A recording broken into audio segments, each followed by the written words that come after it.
Hi friends, இப்போ நம்ம மகாநதி பார்க்க போகிறோம். மகாநதியில் நான் வந்துட்டு இந்த விஷயத்தை கேட்ட உடனே ஷாக் ஆகணுமா, சீக்கிரம் அழுகுன்னு சொல்லிட்டு நம்ம காவேரி கிட்ட சொல்லிட்டாங்க போல. குமரி அழுகுறாங்க. சரி, அழுததெல்லாம் போதும்ப்பா, நீ ஹாஸ்பிட்டல் கிளம்பி வாப்பான்னு சொன்னேனே. நான் எப்படி வருவேன், நான் வரட்டுமான்னு சொல்லி கேட்குறாங்க நிவின். டே கேப்பில் கிடா வெட்ட பார்க்குறியாடா எருமை, அங்கே இருடா, நானே ஆட்டோ பிடிச்சி வந்துக்கிறேன் அப்படின்னு சொல்லிட்டாங்க. நீ எப்படி தனியாக வருவ, டே என் தங்கச்சி அங்கே உசுருக்கு ஊஞ்சலாடுறா, நீ வந்துட்டு எப்படி தனியாக வருவேன்னு கேட்டுட்டு கொண்டு ஒன்று அப்படிங்கிற மாதிரி இருந்தது.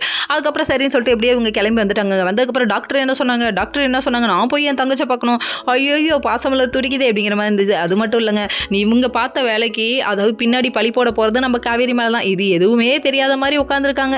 சரி பரவாயில்ல, இதெல்லாம் ஒரு பக்கம் இருக்குது. இன்னொரு பக்கம் என்ன தான் நடந்துச்சு முழுசாக சொல்லுங்கன்னு கேள்வி கேட்குறாங்க நிவின்ட்ட. அப்போ தான் வந்து சின்ன ஒரு வார்த்தை சொல்லிவிட்டு அதுக்கு போய் இப்படி ஆயிட்டா, நான் ஃபோன் எடுக்கலங்கிறதுக்காக இப்படி ஆயிட்டா அப்படின்னு சொல்கிறாங்க. அப்போ எல்லாத்துக்கும் காரணம் முற்றுப்புள்ளி நீ தானாடா அப்படிங்கிற மாதிரி. சரி பரவாயில்ல, ஒரு நாள் உனக்கு இருக்குடா அப்படிங்கிற மாதிரி நினச்சிக்கிட்டாங்க மனசில்.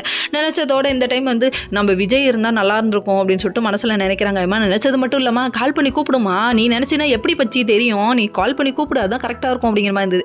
உனக்கு தெரியுதுல்ல விஜய் உன் பக்கத்தில் இருந்தால் நல்லா இருக்கும்னு, அதை சொன்னாதானமா நல்லாயிருக்கும், ஏமா சொல்லாமல் இருக்கா. இருந்தாலும் விஜய்க்கு பச்சி பரபரன்னு சொல்லி அவரே கிளம்பி வந்தால் தான் நாட்டுக்கு.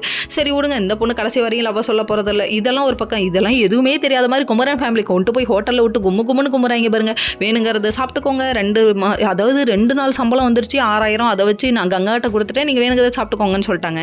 போகும்போது நம்ம காவேரிக்கு அம்மனுக்கு சேர்த்து ஃபுட்டு வாங்கிட்டு போவோன்றாங்க. ஐயோ அங்கே ஒரு பிள்ளை உசுருக்கு ஊஞ்சலாடு, இது தெரியாமல் வெளுத்து கட்டுறாங்களே இவங்கலாம் அப்படிங்கிற மாதிரி இருந்து. சரி பரவாயில்ல விடுங்க. இவங்க ஒரு பக்கம் கிளம்பி வந்து வீட்டை பார்த்தா வீட்டில் யாருமே இல்லைங்க. உடனே ஃபோன் மேலே ஃபோன் அடிக்கிறாங்க. நம்ம கங்காவுக்கு என்ன பதில் சொல்கிறோன்னு தெரியாமல் முழிக்கிறாங்க நம்ம காவேரி.